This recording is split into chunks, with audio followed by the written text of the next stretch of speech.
하나님의 말씀은 출애굽기 4장 10절에서 17절까지 말씀을 봅니다.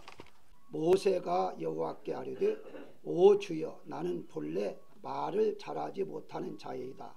주께서 주의 종에게 명령하신 후에도 역시 그러하니 나는 입이 뻣뻣하고 혀가 둔한 자이니이다. 여호와께서 그에게 이르시되 누가 사람의 입을 지었느냐? 누가 말 못하는 자나 못 듣는 자나 눈 밝은 자나 맹인이 되게 하였느냐? 나 여호와가 아니냐?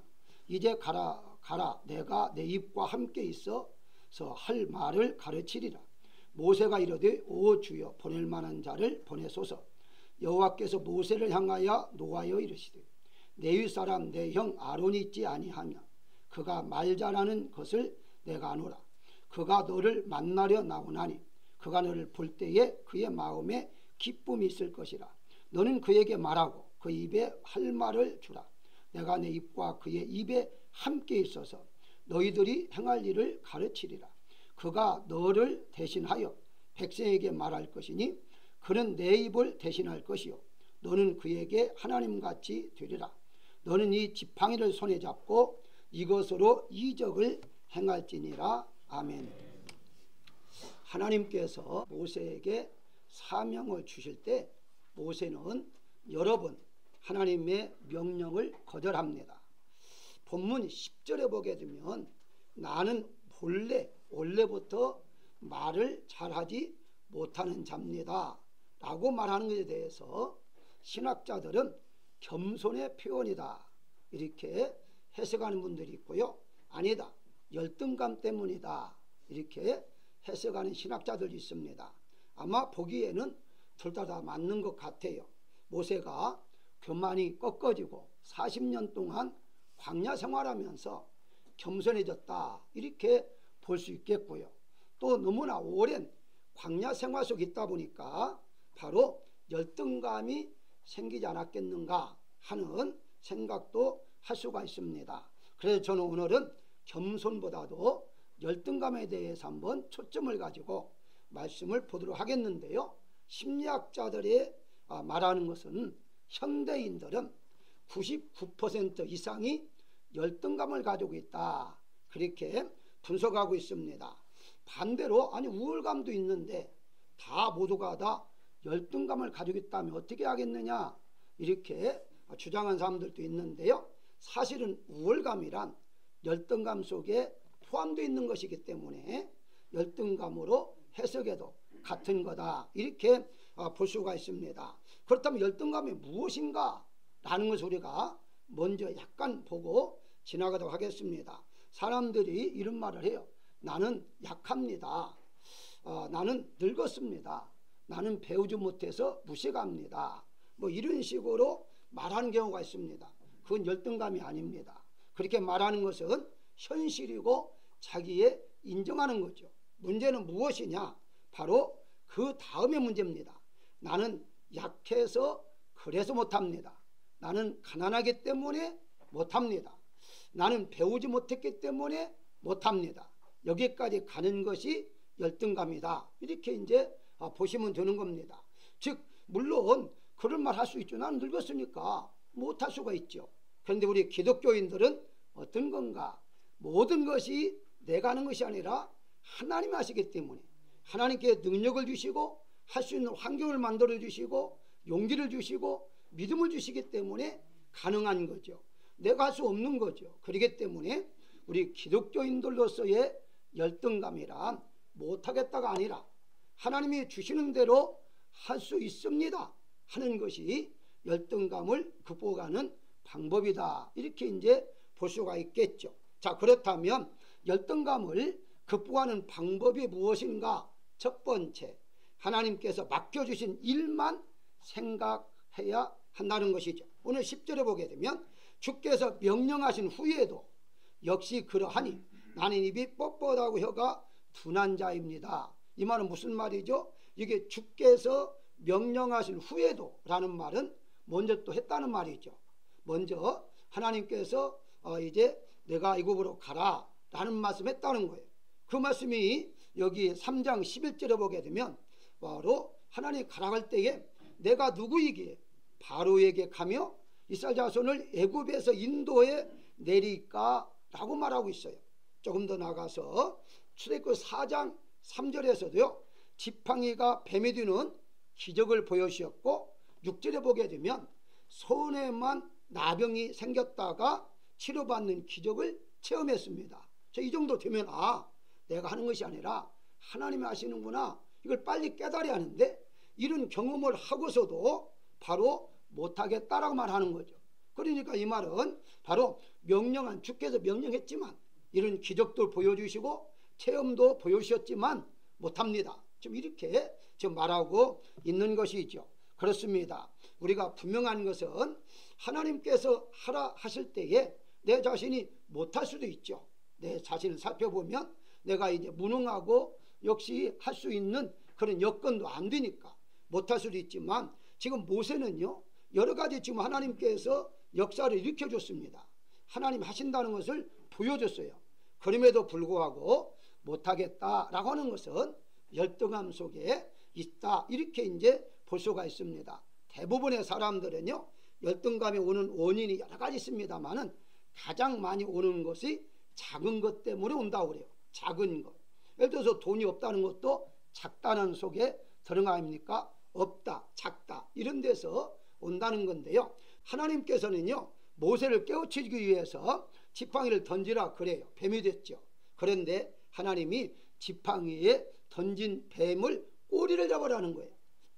모세는요 광야에서 40년 동안 살았기 때문에 그 광야에 독사의 뱀들을 종류를 다 알고 있습니다.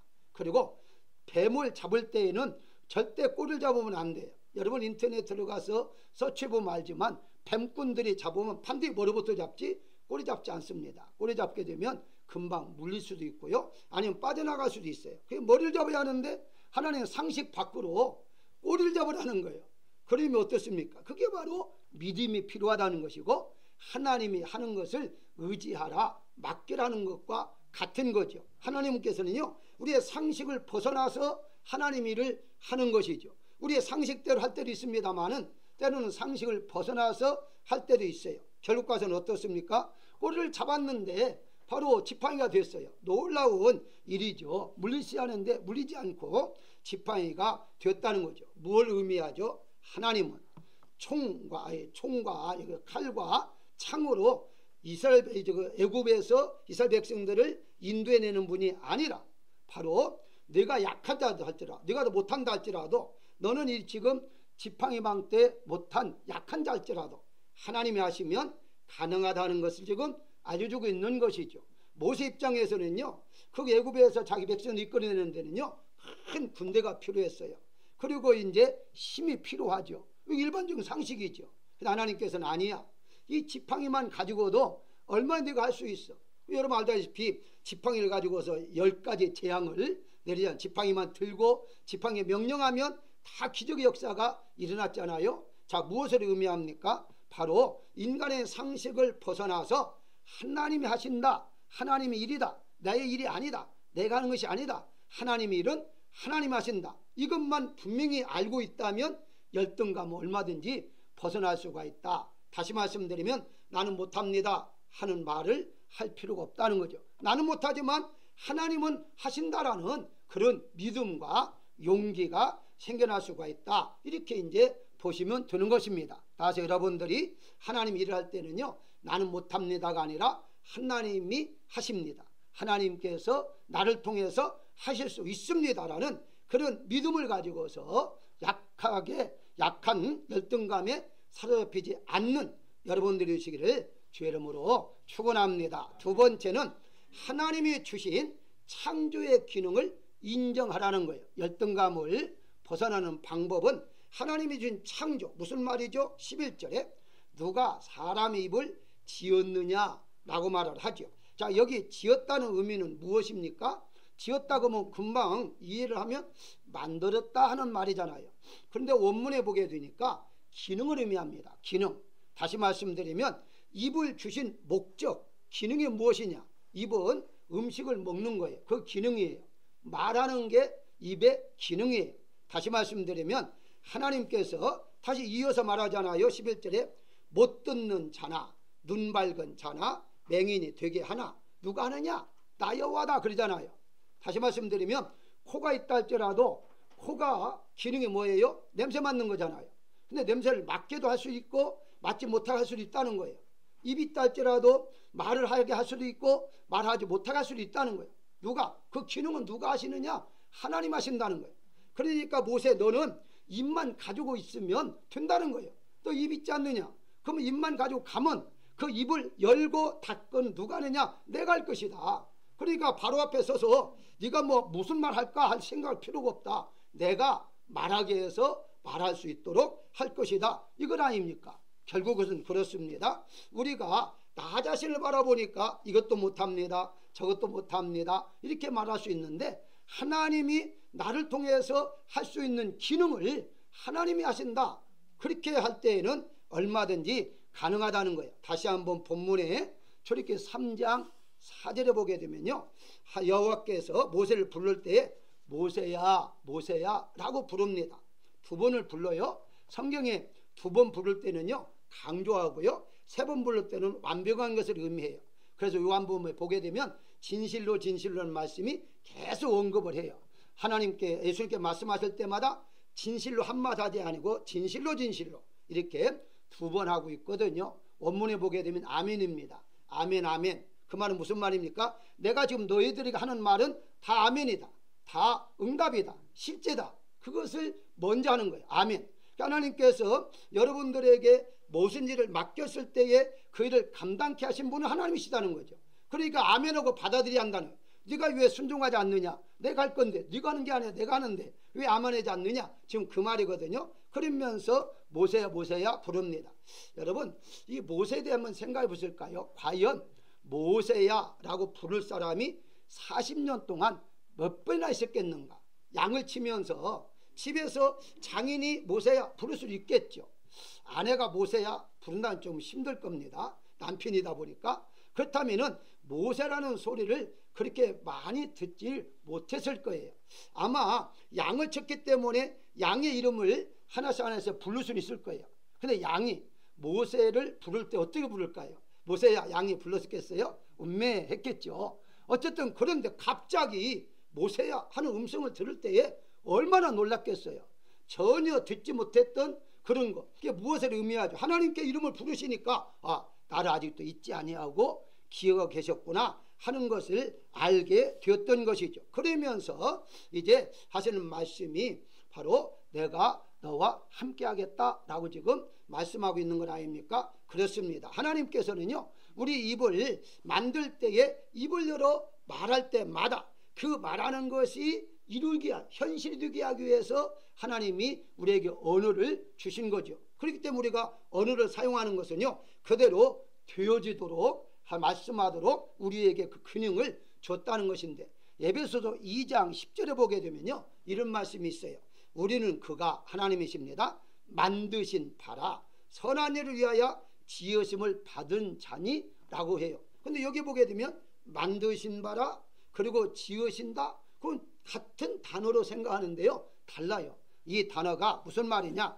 여기에서 지으셨다는 말은 창조를 의미하는데 만드신다는 말은 작품을 말하고 있어요. 작품. 다시 말씀드리면 하나님이 여러분들을 창조한 것은 사실이에요. 창조할 때 하나의 작품으로 창조했다는 거예요. 그러니까 작품이 얼마나 놀라운 작품이냐면 이 지구상에 단 하나밖에 없는 작품이에요.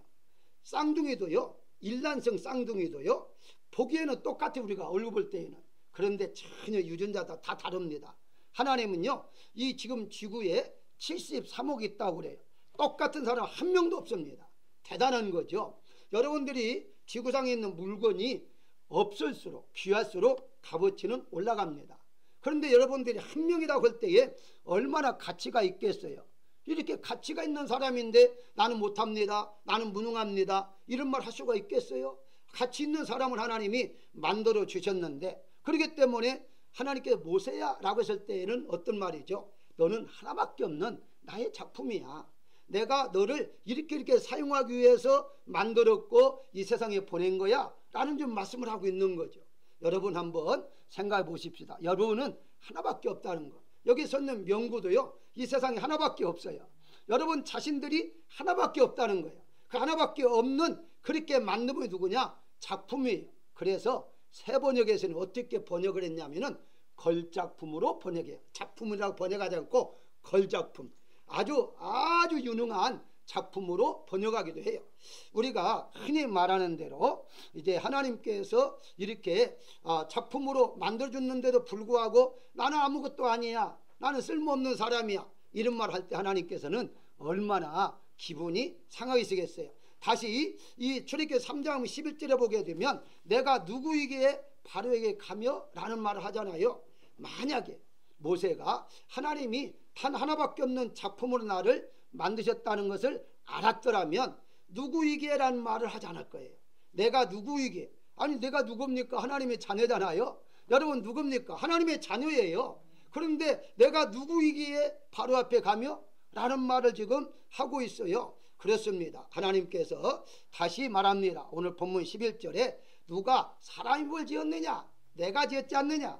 내가 만들었다. 기능, 입을, 말하는 입을 내가 만드는 거야. 그런데 네가 누구다니? 너는 나의 걸작품이야, 나의 자녀야. 이걸 분명히 알고 확신 있게 가라, 이렇게 지금 말하고 있는 하나님과. 그래서 12절에 가라, 내가 내 입과 함께 있어서 할 말을 가르칠 것이다 라고 지금 말하고 있는 거죠. 사랑하는 여러분들, 세상에요 내가 사는 것 같지만 내가 사는 게 아닙니다. 내가 뭘 하는 것 같지만 사실 성경적으로 해석을 한다면요, 여러분 하는 거 아무것도 없습니다. 모든 것이 다 하나님이 하십니다. 그렇기 때문에 여러분들은 하나님의 이름을 하고 그냥 움직이는 거예요. 움직이는 거예요. 행하는 거예요. 그러면 행하신 분이 하나님이시고 이루신 분도 하나님이시고 입을 열어 열매를 맺게 하신 분도 바로 하나님이시다, 이렇게 보시면 되는 겁니다. 만약에 여러분들이 누가 이렇게 묻는다면 당신은 누굽니까? 라고 물을 수 있을 것 아니에요? 그럴 때 어떻게 대답하겠습니까? 나는 하나님의 자녀입니다. 분명히 우리가 대답을 해야 됩니다. 하나님의 작품입니다 라고 떳떳하게 우리가 말을 할 수가 있어야 한다는 거예요. 그래서 세상 살면서 조금 물질이 없다고 이게 기가 죽어 있거나 또 이제 뭐가 없다고 그러면서도 있는 사람 앞에 비굴하게 살 필요가 없다는 거예요. 그 사람들은 아무것도 아니에요. 세상 것만 가지고 있다 뿐이지 그 사람들이 하나님의 작품입니까? 물론 어떤 사람은 형상대로 지음받았으니 작품이라고 그래요. 내 작품은요 묻혀있는 작품이에요. 영이 죽어있는 것은요 묻혀있는 작품이지 꺼내는 작품이 아니에요. 활용은 작품이 아니에요. 전시해놓은 작품이 아니다고요.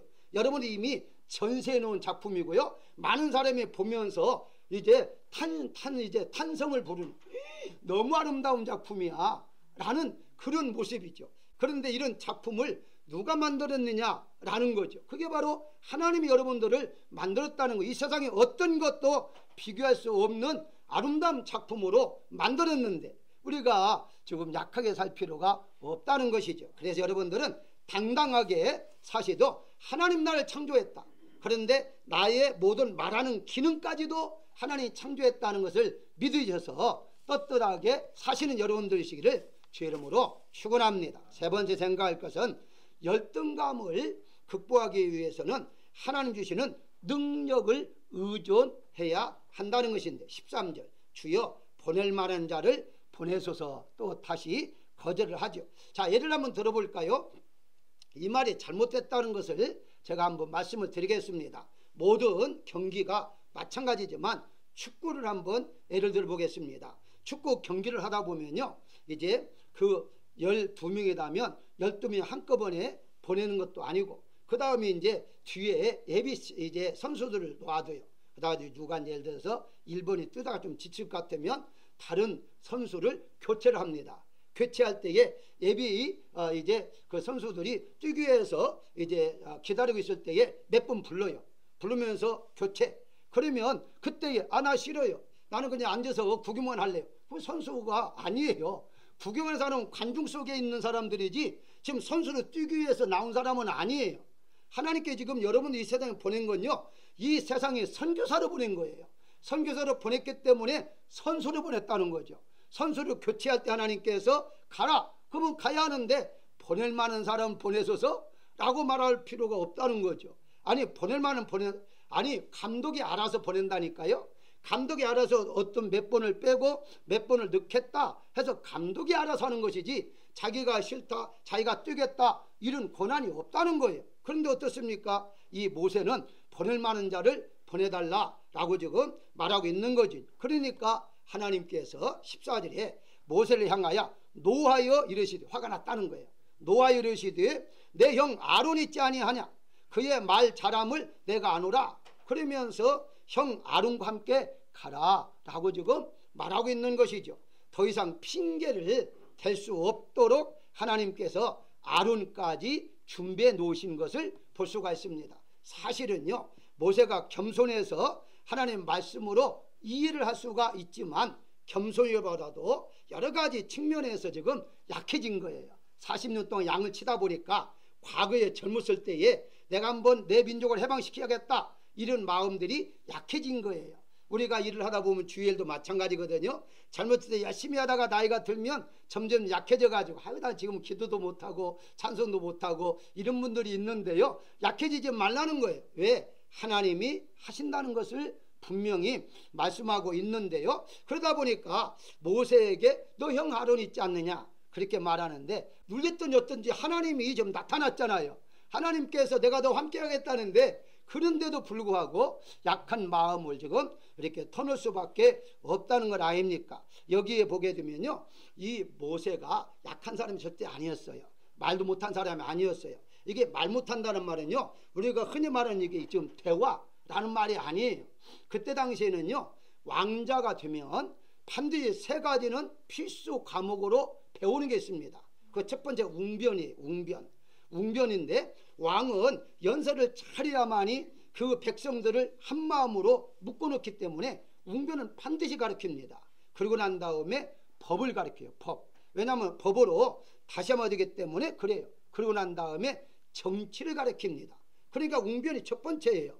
그래서 사도행전 7장 22절에 보게 되면 이런 말을 해요. 모세가 애굽 사람의 학수를 다 배워 그 말과 행사가 능하더라. 여기 말하는 것이 바로 웅변을 말하는 것이고, 행사가 바로 정치를 말하는 거예요. 결과는 무엇입니까? 잘 알아요. 말도 잘할 수 있다고요. 그런데 결과는 무엇이냐? 약해진 거죠. 오랫동안 이렇게 양만 치다 보니까 마음이 약해질 수밖에 없다는 것이거든요. 그 우리가 여러분들이 뭐 믿음이 처음이 믿음 생활할 때 얼마나 당당합니까? 눈에 정말 어떤 분들 그러더라고요. 눈에 보이는 게 없다고 하더라고요. 예수님만 보이면요, 다른 건 눈에 보이는 게 없대요. 그러니까 막 무섭게 어떤 일도 하는데, 근데 이게 조금씩 약해지다 보면 이제 몸살을 때가 얼마나 많이 있어요. 하나님께서 아니다 라고 지금 분명히 말하고 있는 건 아닙니까? 한마디에 백성이 죽고 사는 건 일이기 때문에 웅변은 반드시 배울 수밖에 없다는 것인데, 그렇다면 결국 무엇이냐? 하나님께 분명히 말했잖아요. 내가 너와 함께 있겠다라고 좀 말하고 있는 거예요. 내가 약해진 거 내가 안다. 그런데 내가 너와 함께 하겠다 분명히 말을 하고 있으면서, 하나님 함께 하시면 기적이 일어나는 것이죠. 하나님 함께 하시면 불가능이 가능으로 바꿔진다는 것이죠. 바울도요, 사실은요 열등감이 있었습니다. 여러분 알다시피 교인들이 바울에게 고린도후서 10장 10절에 보게 되면 그의 편지들은 무게가 있고 힘이 있으나 그가 몸으로 대할 때는 약하고 말도 시원치 않다라고 그렇게 말을 해요. 그러니까 몸이 좀 체질이 약한 것 같아요. 말도 더듬더듬한 것 같고요. 그런데 이제 지식은 많이 배우다 보니까 편지로 뭐가 이제 문장을 할 때에 그때는 완전히 논리적으로 그렇게 잘 쓴 것 같아요. 자, 어떻습니까? 이걸 바울이 인정했어요. 바울이 고린도후서 11장 6절에 보게 되면 내가 비록 말에는 부족하나 지식에는 그렇지 아니하나 라고 말을 해요. 결과서는 인정을 해요. 인정을 하고서 그러고 난 다음에 열등감을 이제 극복해 나갈 수가 있었는데요. 그러면서 고린전서 1장 27절에 같이 보게 되면 세상의 약한 것들을 택하사 강한 것들을 부끄러게 하려 하심이라 라고 말을 해요. 그러면서 그가 고백하기를 약할 그때의 강함이라 라고 말을 하죠. 뭘 말하죠? 그냥 받아들이는 거예요. 받아들이다 보니까 그 어려움을 잘 극복해 나갈 수가 있다는 거예요. 그렇습니다. 우리가 어떤 일을 하다가 잘 안 되면 계속 안 되면은 실망할 수가 있어요. 안 되니까 포기할 수가 있어요. 그럴 때는 마음이 약해지거든요. 그런데 내가 약해지는 것이 아니라 하나님이 하신다면, 나는 약한다 할지라도 하나님은 강한 분이기 때문에 얼마든지 할 수 있다라는 믿음으로 다시 새 힘을 얻어야 한다는 것입니다. 그래서 나의 재능, 능력을 의지하지 말고 하나님 주시는 능력을 의존할 때에 열등감을 극복해 나갈 수가 있는 것입니다. 사랑하는 여러분들은 바로 어떤 일이 어렵고 힘들 때에 하나님 주시는 능력을 힘입기를 바랍니다. 하나님께 여러분들 주시는 능력이 있다면 얼마든지 가능하다는 사실이 성경의 여러 군데에 말씀하고 있다는 것을 우리가 믿어야 할 것입니다. 마지막으로 하나님 보내주시는 동력자와 함께 하라는 것입니다. 14절에 내 형 아론이 있지 아니하냐 라는 말씀은 하나님의 일은 나 혼자 하는 게 아닙니다. 하나님의 일은요 함께 하는 겁니다. 하나님께서 혼자 하시면 될 수 있잖아요. 하나님 만약 혼자 할 수 있다면 하나님 혼자 다 해도 되잖아요. 그럼에도 불구하고 왜 12절에 내가 내 입에 함께 있어서 라고 말할까요? 굳이 안 간다는 모세를 하나님께 가서 그냥 하나님의 이름으로 기적이 일어나면 일으킬 수 있잖아요. 근데 굳이 왜 모세를 가게 만들었냐 하는 겁니다. 아니 모세를 사용해야만이 하는 상급을 줄 수 있잖아요. 여러분 하나님 일은요 하나님께서 복을 주기 위해서 시키는 거예요. 그냥 하나님 못해서가 아니에요. 하나님 할 수 있는 분이에요. 그런데 시키는 건 무엇이냐? 우리에게 복을 주기 위해서, 이 세상에서나 내세에서나 상급을 주기 위해서 하나님이 우리에게 어떤 일인지 맡기고 있다는 사실을 우리가 알아야 할 것입니다. 그렇다면 여기에서 한번 생각을 해볼 필요가 있어요. 그럼 만약에 모세가 말을 잘했더라면 아론을 준비하지 않아도 되지 않겠느냐라고 생각할 수가 있어요. 아닙니다. 모세가 말을 잘한다 할지라도요 모세 혼자 하나님 일을 하는 게 아니에요. 모세가 말을 잘해도 아론은 준비해 놓아요. 아론뿐만 아니잖아요. 여러분 알다시피 훌을 준비했잖아요. 아론과 훌. 그거 나가서 싸우는 여호수아와 갈렙도 동력자를 주셨잖아요. 하나님 그때 때문에 하나님께서 동력자를 통해서 함께 하나님의 일을 하도록 만든다는 사실을 우리가 알아야 할 것입니다. 그래서 우리는 모두가 다 하나님 일을 하는 사람은요 함께 동력자라 그렇게 말할 수 있어요. 바울이요 이제 보게 되면 로마서 16장 3절에 보게 되면 나의 동력자라고 하면 이름을 이제 언급하고 있어요. 나의 동력자. 그리고 9절에 가면 우리의 동력자라고 말하기도 합니다. 나의 동력자, 우리의 동력자. 근데 놀라운 사실은 고린전서 3장 9절에 보게 되면 우리는 하나님의 동력자들이다 라고 말할 때가 있어요. 하나님의 동력자. 이게 무슨 말인 줄 아십니까? 우리가 하나님의 일을 하는 일꾼 동력자가 아니라 하나님과 자기와 함께 일하는 동력자라는 거예요. 이거 놀라운 고백이거든요. 이 말을 우리가 실감 있게 받아들인다면 사업할 때에 동업하는 거 마찬가지. 동업. 우리가 사업할 때 동업하게 되면요 똑같은 권한을 가지고서 일하지 않습니까? 마찬가지로 하나님의 일할 때에 하나님의 동력자로 하나님과 함께 일한다는 거예요. 동력자라는 거예요. 그게 동업하고 있다는 거예요. 이런 말을 들었을 때에 어떻게 우리가 일을 하겠습니까? 그런데 하나님은요 그렇게 말씀하고 있어요. 나 혼자 하는 것이 아니라 내가 너와 함께 하겠다. 그래서 함께 나의 일을 하자라고 지금 말하고 있는 거예요. 결국은 여러분들은요 하나님의 동력자로 지금 일하고 있으니까 엄청난 복을 우리가 받고 있다. 그렇게 이제 보시면 되는 것입니다. 사랑하는 여러분들, 내가 무엇이 간데 하나님의 동력자로 사용이 되겠어요. 우리가 단지 그냥 예배드리고 예수님 믿고 구원받는 걸로 끝나지 마십시오. 그건 아무것도 아닙니다. 하나님이 지금 하나님께 우리를 하나님의 동력자로 이 세상에 보낸 거예요. 하나님의 일을 하도록 보낸 거예요. 어떤 사람은 그래, 나는 아무것도 한 게 없는데요. 그래요. 함께 예배드리는 거 이 자체도요 바로 동력자의 지금 일을 하고 있는 거예요. 사랑하는 여러분들, 자기 자리 하나 지키는 것도요 대단한 것입니다. 바로 제가 한 말씀 더 하고 지나갑시다. 목회자의 분들은요 심정을 이해하는데요 항상 앉는 분들은요 항상 그 자리에 앉아요. 대부분이 그래요. 새벽에도 그렇고 주일날도 그래요. 그 다음에 어떤 분이 처음 온 분이 잘 모르고 그냥 앉으면은 그냥 그러나 보다 하면 되는데, 그 권사님이 내 자리인데 앉아요? 그런 사람이 있어요. 비켜달라는 거죠. 자기 자리에 어디 있어요? 그냥 앉으면 되는데, 그 이유가 뭐냐면 앉은 자리에 앉아야 마음이 편해요. 그런데 그 앉은 자리에 앉은 분이 어느 날 앉지 않잖아요. 떠났다든가 사당 떠났다든가, 이것도 앉을 수 없을 때가 있어요. 그 목회자 입장에서는요, 경제 마음이 허전해요. 꼭 앉아야 할 분이 10년, 20년 혹은 뭐 몇 년 동안 그 자리에 앉았던 분이 어느 날 안 보이잖아요. 그 안 보이는 그 의자를 보게 되면요, 마음이 허전할 때가 있어요. 하나님도 마찬가지예요. 하나님 이 세상 여러분들 보낼 때에 앉을 자리에 앉게 하는 거예요. 가정을 꾸미는 거 하나님의 일이에요. 교회에서 예배드리는 거 하나님의 일이에요. 입을 열어 전도하는 거, 찬송하는 거, 기도하는 거 다 하나님의 일이에요. 그게 바로 하나님의 동력자다라고 성경은 분명히 말씀하고 있습니다. 그런데 이것을 극복하는 방법이 한 가지만 여러분이 소개를 한다면요, 인정하면 돼요. 아까 바울이 인정했잖아요. 그래, 나는 말을 더듬는 사람입니다 라고 인정하면은 간단한데, 인정하려고 보니까 자존심이 상하잖아요. 자존심 누가 주죠? 사단이 주잖아요. 창세기 3장에 나오잖아요. 사단이 주잖아요. 셀프라는 단어가 원래 사단이 유혹하면서 셀프 단어가 나오기 시작하거든요. 그냥 무슨 말이냐? 바로 네가 잘났다는 거죠. 내가 이거 뭐 하나님처럼 된다고 했잖아요. 최고라고 했잖아요.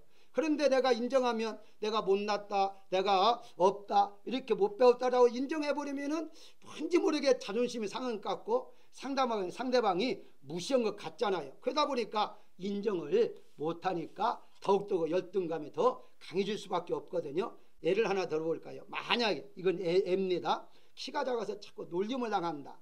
그렇게 굉장히 기분 나쁘죠. 키 작은 사람 입장은 나빠요. 그런데 어느 날 인정해보면 끝나요. 그래, 나 키가 작아, 어떨래? 이렇게 하면 끝나는 거예요. 그런데 그걸 인정을 못하니까 자꾸 그 소리를 들 때마다 기분이 상할 수밖에 없잖아요. 그거 그냥 인정하면 되잖아요. 할 수 없으면 인정을 해야 해요. 우리가 인정해버리면요, 그거 자존심 상할 것도 없어요. 왜? 자존심이란 사단이 주는 것이고 하나님께 나를 높여주잖아요. 하나님 주시는 자존감을 우리가 가질 수 있어요. 하나님 높여주면 그 높임을 받고 우리가 얼마든지 살아갈 수가 있다는 것 아닙니까? 그래서 우리가 사로잡혀 살지 말고 극복에 나가야 한다는 것인데, 결론이 무엇이냐? 어떤 사람들은요, 기독교인들이 열등감을 가지고 있는 것이 죄냐라고 그렇게 묻는 사람이 있어요. 열등감은 죄가 아닙니다. 열등감을 가지고 있는 건 죄가 아니에요. 왜?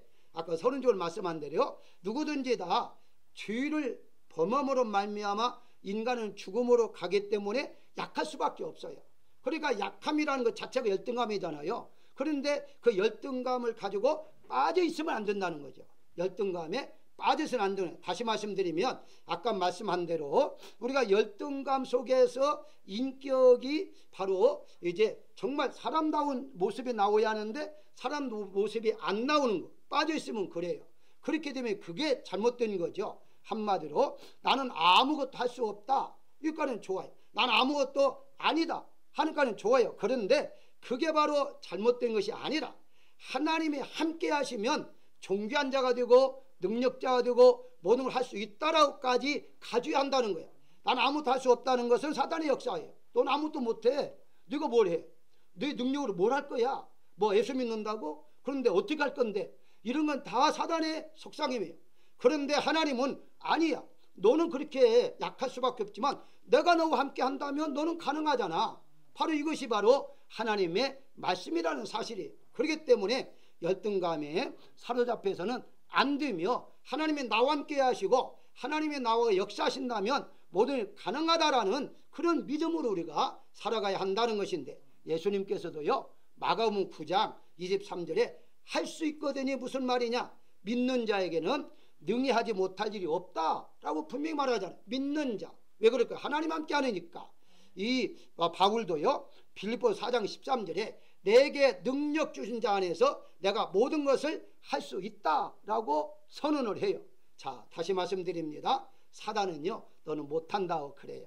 그렇지만 하나님은 할 수 있다라고 말씀합니다. 사랑하는 여러분들, 우리는 할 수 있습니다. 여러분들의 미래는 하나님이 보장하십니다. 하나님이 준비해 놓으셨습니다. 하나님이 이끌어 주십니다. 하나님이 예비해 놓았다는 사실을 믿으시고 승리하는 여러분들이시기를 주의 이름으로 축원합니다.